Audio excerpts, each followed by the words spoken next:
आंदोलनकारी नौकरी के इच्छुक उम्मीदवारों के ऊपर पुलिस को उत्पीड़न बंद करना चाहिए। शिक्षा स्वास्थ्य विभाग सहित सभी सरकारी विभागों में रिक्त पदों को भरी जानी चाहिए।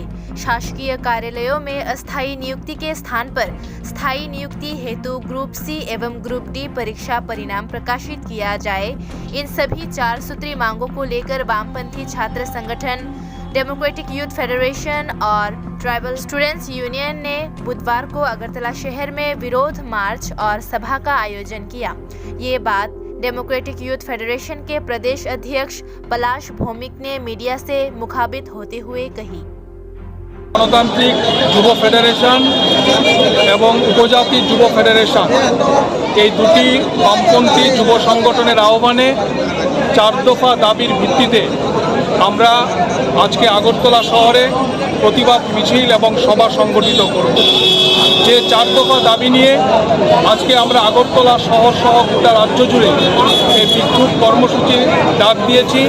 আমাদের মূল দাবি হচ্ছে চাকুরিরত কর্মপ্রার্থী যারা চাকরির কর্মপ্রার্থী যারা তাদের উপর আমরা লক্ষ্য করছি লাগাতার বিজেপির পুলিশ বাহিনী তারা হামলা সংগঠিত করছে এবং তাদের আন্দোলনকে দমন করবার চেষ্টা করছে। তার প্রতিবাদে আমরা এই আন্দোলন কর্মসূচি গ্রহণ করেছি। তার পাশাপাশি আমরা দাবি করছি অবিলম্বে জেআরবিটির পরীক্ষার ফলাফল প্রকাশ করে দ্রুত তাদের নিয়োগের ব্যবস্থা করতে হবে। শিক্ষা এবং স্বাস্থ্য সহ সমস্ত শূন্য পদ অবিলম্বে পূরণ করার ব্যবস্থা করতে হবে।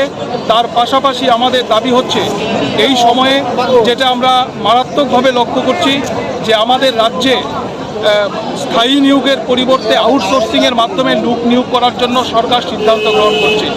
এই সমস্ত বিষয়গুলোকে নিয়ে আমরা 4 দফা দাবির ভিত্তিতে ডিওয়াইএফআই এবং টিওয়াইএফ রাজ্য জুড়ে এই আন্দোলন কর্মসূচি গ্রহণ করেছি এবং আমরা মনে করি এই আন্দোলন শুধুমাত্র বামপন্থীদের একা না, এই আন্দোলন কর্মসূচি হচ্ছে রাজ্যের সর্বস্তরের মানুষের এবং সমস্ত অংশের যুব সমাজের স্বার্থ এই আন্দোলনের সাথে যুক্ত।